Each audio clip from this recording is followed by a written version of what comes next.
सुनना भी हिम्मत का काम होता है। पहलगाम में जिस दिन घटना हुई उससे कुछ दिन पहले से ही खेल रचा गया था। आतंकी एक सेना के जवान की पत्नी को अगवा कर जंगल में ले गए थे, जहां उससे सारी जानकारी ली। पर ये पूरी कहानी सुनने के लिए आपको शुरू से बताते हैं कि वो सेना के जवान की पत्नी को जंगल क्यों ले गए और उसके बाद उसके साथ क्या क्या किया। उससे पहले आप वीडियो को लाइक करके कमेंट बॉक्स में जय हिंद जरूर लिखिए, ताकि देश के दुश्मन हमारी एकता देख सके। आइए जानते हैं वो कहानी जो किसी ने नहीं सुनाई। जम्मू कश्मीर का पहलगाम सुबह की पहली किरणों से नहाया हुआ था। बर्फ से ढकी वादियां, देवदार के ऊंचे पेड़ और झीलों का शांत पानी, सब कुछ किसी चित्रकारी जैसा प्रतीत हो रहा था। अप्रैल का महीना था। पर्यटकों की हल्की चहल पहल शुरू हो चुकी थी। दिल्ली से आए कुछ परिवार गर्मी की छुट्टियों का आनंद लेने यहाँ पहुँचे थे। उन्हीं में से एक था रावत परिवार। कैप्टन अर्जुन रावत भारतीय सेना के एक जांबाज अधिकारी जो हाल ही में एक ऑपरेशन से लौटे थे। छुट्टी लेकर अपनी पत्नी सिया के साथ पहलगाम आए थे। शादी को 3 साल हो चुके थे, लेकिन इस बार पहली बार दोनों किसी पहाड़ी क्षेत्र में साथ घूमने आए थे। सिया को पहाड़ों से बेहद लगाव था और अर्जुन ने यह जगह चुनी थी ताकि वह उसे सरप्राइज दे सकें। गेस्ट हाउस में चेक इन के बाद दोनों ने स्थानीय बाजार देखा, कुछ गर्म जलेबी खाई और अगले दिन ट्रैकिंग पर जाने का प्लान बनाया। सुबह सुबह सूरज की हल्की किरणों में नहाई वादियों के बीच दोनों झरने की ओर निकले। हवा में ताजगी थी, पक्षियों की चहचहाहट थी और दोनों के चेहरों पर सुकून। ये जगह सच में जादुई है, सिया ने कहा। तुम्हारे लिए ही तो लाया हूँ यहाँ। अर्जुन मुस्कुराया, पर तभी उनकी नजर 3 अजनबियों पर पड़ी जो आर्मी की वर्दी में सामने से आ रहे थे। वो तेजी से चल रहे थे, लेकिन उनके चलने की स्टाइल कुछ अलग थी। अर्जुन ने गौर से देखा, उनके बैज, उनकी यूनिट के नाम सब नकली लग रहे थे। ये यूनिट की पैटर्न से मेल नहीं खा रही। अर्जुन ने धीमे से कहा।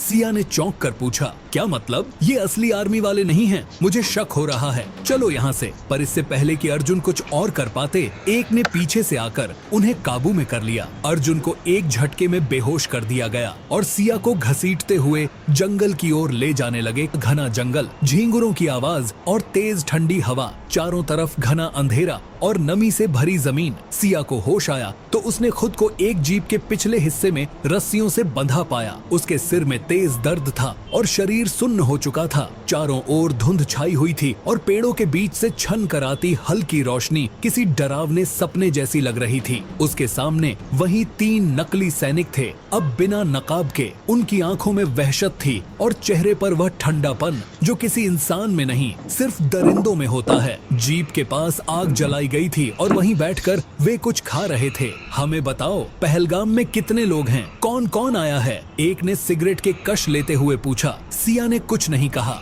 उसका गला सूख चुका था, दिल तेज धड़क रहा था। उसने ध्यान से देखा, उनके पास आधुनिक हथियार थे, नक्शे फैले हुए थे और एक सैटेलाइट फोन भी। दूसरे आतंकी ने अचानक गुस्से में आकर राइफल की बट उसकी कुहनी पर मार दी। बोल, नहीं तो तेरा भी वही हाल होगा जो तेरे मियाँ का किया है। सिया की आंखों में आंसू आ गए, लेकिन उसने हिम्मत नहीं हारी। उसने उन्हें जानकारी देना शुरू किया। कितने परिवार हैं, कितने लोग आए हैं, उनकी उम्रें क्या हैं। लेकिन जब उन्होंने धर्म के बारे में पूछा तो उसने कहा, पता नहीं। ये उसका झूठ था, लेकिन जरूरी भी। तीसरा आतंकी, जो सबसे ज्यादा खामोश था, अचानक बोला, हमें जल्दी करना होगा, सब कुछ तय प्लान के मुताबिक चलना चाहिए। फिर उसने सैटेलाइट फोन उठाया और किसी से कोड में बात करने लगा। सिया ने उस भाषा को नहीं समझा, लेकिन अंदाजा लगा लिया कि वो कोई बड़ा कदम उठाने वाले हैं। कुछ देर बाद उन्होंने सिया को जीप से उतारा और जंगल के अंदर खींचते हुए ले गए। रास्ता संकरा था, कीचड़ और जालियों से भरा हुआ। एक पुराने सूखे पेड़ के पास पहुंचकर उन्होंने सिया को पेड़ से बांध दिया। यहाँ तुझे ठंड और डर दोनों समझा देगा कि अगली बार झूठ नहीं बोलना है, एक आतंकी बोला और जोर से हंसने लगा। सिया कांप रही थी, ठंड से, डर से और उस अनिश्चितता से जो उसकी आंखों के सामने थी। जंगल की आवाजें अब भयानक लग रही थीं। हर झींगुर की आवाज, हर पत्ते की सरसराहट, जैसे कोई उसके और पास आ रहा हो। उसने आसमान की ओर देखा, बिल्कुल काला था, जैसे कोई उम्मीद बाकी न हो। लेकिन उसके अंदर कहीं एक कोना अब भी कह रहा था, हिम्मत मत हार। उधर जब अर्जुन को होश आया तो वह गेस्ट हाउस के पास ही घायल पड़ा था। सिर पर पट्टी बंधी हुई थी और चारों ओर हलचल थी। उसकी आंखें खुली तो सबसे पहले उसे सिया की चीख याद आई। वह तुरंत उठ खड़ा हुआ लेकिन दर्द से लड़खड़ा गया। फिर भी उसने वहीं खड़े एक गार्ड को आवाज दी और पूरी घटना बताई। सेना की स्थानीय यूनिट को तत्काल सूचित किया गया। सेना के जवान और पुलिस बल हरकत में आ गए। पहलगाम के सभी संभावित जंगल इलाकों को चिन्हित कर सर्च ऑपरेशन शुरू हुआ। ड्रोन कैमरे आसमान में छोड़े गए और कुत्तों की मदद से ट्रैकिंग की जाने लगी। अर्जुन को फील्ड हॉस्पिटल में प्राथमिक उपचार दिया गया लेकिन वह वहां रुकने को तैयार नहीं था। मेरी पत्नी उनकी कैद में है, मैं यहाँ बैठा नहीं रह सकता, उसने डॉक्टर से कहा। आईजी कश्मीर और एनआईए के अधिकारी घटना स्थल पर पहुंचे। अर्जुन ने अपनी पत्नी के अपहरण की सारी जानकारी उन्हें दी। अनुभव और सैन्य प्रशिक्षण जांच टीम के लिए बेहद उपयोगी साबित हुआ। सेना के उच्च अधिकारियों ने अर्जुन को विशेष सलाहकार के रूप में ऑपरेशन से जो डीएच दिया। एक अधिकारी ने कहा, सर अगर वो आतंकी थे तो अब तक एलओसी पार कर चुके होंगे। अर्जुन ने तुरंत जवाब दिया, नहीं, वो एलओसी की तरफ नहीं जा रहे थे, उनका प्लान कुछ और है। उन्होंने सिया को सिर्फ भागने के लिए नहीं उठाया, उन्हें उससे जानकारी चाहिए थी। इसका मतलब है कि वो हमला करने की तैयारी में हैं। पूरे इलाके को हाई अलर्ट पर डाल दिया गया। पहलगाम से लेकर अनंतनाग तक की सीमाएं सील कर दी गईं। जगह जगह चेक पोस्ट लगाए गए और हर वाहन की तलाशी शुरू हो गई। स्थानीय लोगों से भी पूछताछ की जाने लगी। सेना के जवानों के चेहरों पर गंभीरता थी। एक जवान ने अर्जुन से कहा, सर हम आपकी पत्नी को ढूंढ निकालेंगे, ये हमारा वादा है। अर्जुन की आंखों में आंसू थे लेकिन होंठ पर सिर्फ एक बात थी, वो डर सकती है लेकिन हार नहीं मानेगी। अगली सुबह पहलगाम से 20 किलोमीटर दूर जंगल में एक चरवाहे को एक लड़की पेड़ से बंधी मिली। पुलिस को खबर दी गई। जब टीम वहां पहुंची तो पता चल वो सिया ही थी। सिया बेहोश थी लेकिन जिंदा। उसे तुरंत अस्पताल लाया गया। डॉक्टरों ने बताया कि मानसिक और शारीरिक रूप से वो बहुत थकी हुई है लेकिन स्थिर है। पुलिस अधिकारी जब उससे पूछताछ करने पहुंचे तो सिया ने जो बताया उसने सबके होश उड़ा दिए। वो कोई आम आतंकी नहीं थे। सिया ने कहा, वो बहुत संगठित थे और उन्हें पहले से पता था कि हम कब, कहां और कितने लोग आएंगे। उन्होंने मुझसे हर बात पूछी, नाम, धर्म, कहां से आए हैं। एक नोटबुक में सब कुछ लिखा। उनके पास सैटेलाइट फोन था और नक्शे भी। एक ने कहा, हमें कुछ लोगों को निशाना बनाना है। एक पुलिस अफसर ने पूछा, क्या वो किसी खास धर्म के लोगों को टारगेट कर रहे थे। सिया ने सिर हिलाया, हाँ, उन्होंने कहा था कि हमें अपने धर्म का बदला लेना है। ये सुनते ही पुलिस और आर्मी के अधिकारी हिल गए। तो क्या ये एक बड़ा हमला करने की योजना है? हाँ, और बहुत जल्दी। सिया की दी गई जानकारी के आधार पर सेना और पुलिस ने 24 घंटे के भीतर एक संयुक्त टास्क फोर्स बनाई। इस फोर्स में विशेष फील्ड इंटेलिजेंस अफसर, साइबर विश्लेषक और ट्रैकिंग एक्सपर्ट शामिल किए गए। पहले चरण में एनआईए ने सैटेलाइट फोन की फ्रीक्वेंसी को ट्रेस किया और पता लगाया कि उसका आखिरी सिग्नल पहलगाम से लगभग 17 किलोमीटर दूर के एक पुराने सैन्य बंकर से आया था। इस बंकर का इस्तेमाल 90 के दशक में सेना करती थी लेकिन अब वह वीरान था। सेना ने इसे पहले ही संदिग्ध स्थल मान लिया था। 3 रूट्स को चिन्हित किया गया जहां से आतंकी वहां पहुंच सकते थे। इन रूट्स पर ड्रोन से नजर रखी गई और कुछ इलाकों में थर्मल इमेजिंग कैमरे लगाए गए। सेना के कर्नल दीपक मलिक ने ऑपरेशन की अगुवाई की और अर्जुन को ऑपरेशनल सलाहकार के रूप में अपने साथ रखा। एक विशेष सॉफ्टवेयर की मदद से इलाके की डिजिटल मैपिंग की गई और सैटेलाइट फुटेज से गहराई से विश्लेषण किया गया कि किस रास्ते से आतंकियों ने घुसपैठ की। एनआईए ने सोशल मीडिया और आतंकी नेटवर्क पर चल रही गतिविधियों की जांच शुरू की। पता चला कि कुछ कोडवर्ड में बातचीत हाल के दिनों में ट्रेस की गई थी। उन कोडवर्ड्स को क्रैक करने पर एक बड़ा खुलासा हुआ। आतंकी कोई बड़ा मीडिया स्टंट करने की योजना बना रहे थे। इसी बीच पुलिस ने कुछ स्थानीय संदिग्धों से पूछताछ की। एक संदिग्ध युवक ने बताया कि उसने जंगल के भीतर कुछ अजनबी लोगों को घूमते हुए देखा था जिनकी बोली अलग थी और जो रात के वक्त आते जाते थे। उसकी जानकारी को गंभीरता से लिया गया और उस क्षेत्र को प्राथमिकता पर रखा गया। हमारे पास ज्यादा समय नहीं है, अर्जुन ने कहा। अगर इनका मकसद हमला है तो वो जल्द ही करेंगे। हमें अगले 12 घंटे बेहद सतर्क रहना होगा। सेना ने ऑपरेशन रेड चेन नाम से रणनीति तय की।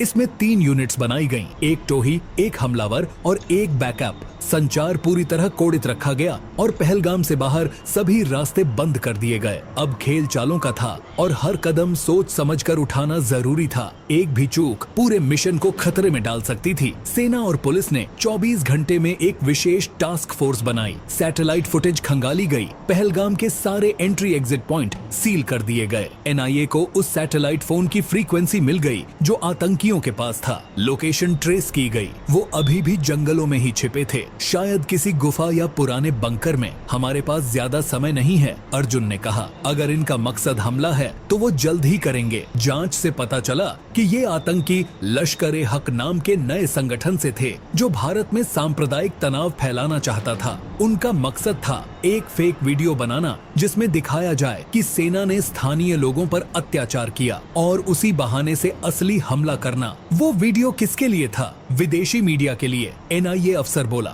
एक साइकोलॉजिकल ऑपरेशन। इसका मतलब साफ था, सिर्फ हमला नहीं, भारत की छवि को भी अंतर्राष्ट्रीय स्तर पर नुकसान पहुंचाना। सेना ने ऑपरेशन घेरा शुरू किया। पहलगाम के जंगलों में ड्रोन और स्नाइपर्स तैनात किए गए। एक रात गुफा में हलचल दिखी। कमांडो यूनिट को भेजा गया। आतंकी फायरिंग करने लगे। दोनों तरफ से गोलियां चलीं। सिया द्वारा बताए गए रास्ते से एक यूनिट पीछे से गई। 3 में से 2 आतंकी खत्म कर दिए गए, लेकिन एक भाग निकला। वो लीडर है, अर्जुन बोला। हमें उसे हर हाल में पकड़ना होगा। भागा हुआ आतंकी पास के गांव में छिपा हुआ था और एक स्कूल के पास कुछ बड़ा करने की योजना बना रहा था। स्थानीय पुलिस और सेना ने वहां भी सर्च किया। एक लड़के ने बताया कि एक अजनबी ने उसे पैसे देकर एक बैग को स्कूल के पास रखने को कहा था। अब ये सुनते ही सेना के जवानों के हाथ पैर फूल गए। उन्हें समझ आ गया कि जल्द ही कुछ बड़ा होने वाला है। सेना ने सर्च ऑपरेशन शुरू कर दिया और फिर जिसने उस लड़के को बैग स्कूल के पास रखने को कहा था उसे पकड़ लिया गया।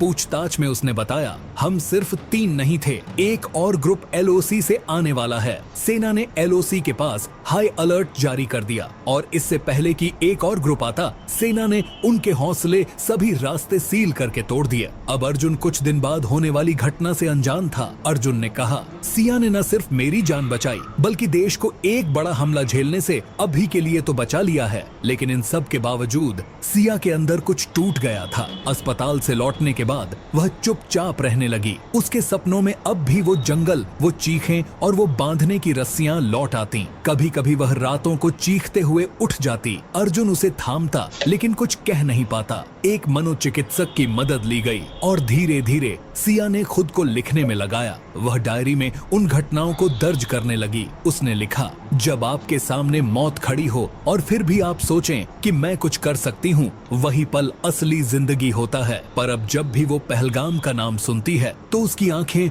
नम हो जाती हैं। एक सन्नाटा उसकी आत्मा में बसा रह गया, जैसे ये घटना हमेशा उसके अंदर जिंदा रहेगी। पहलगाम की वादियां अब भी गवाह हैं उस तूफान की जिसने एक शांत यात्रा को देश की सुरक्षा की सबसे बड़ी लड़ाई में बदल दिया। इस कहानी से हमसे सीख सकते हैं कि हमें हमेशा सतर्क रहना चाहिए और कठिन समय में हिम्मत से काम लेना चाहिए। Welcome to Venky's vlog. I have ordered my flow mattress. किसी भी वक्त आता ही होगा।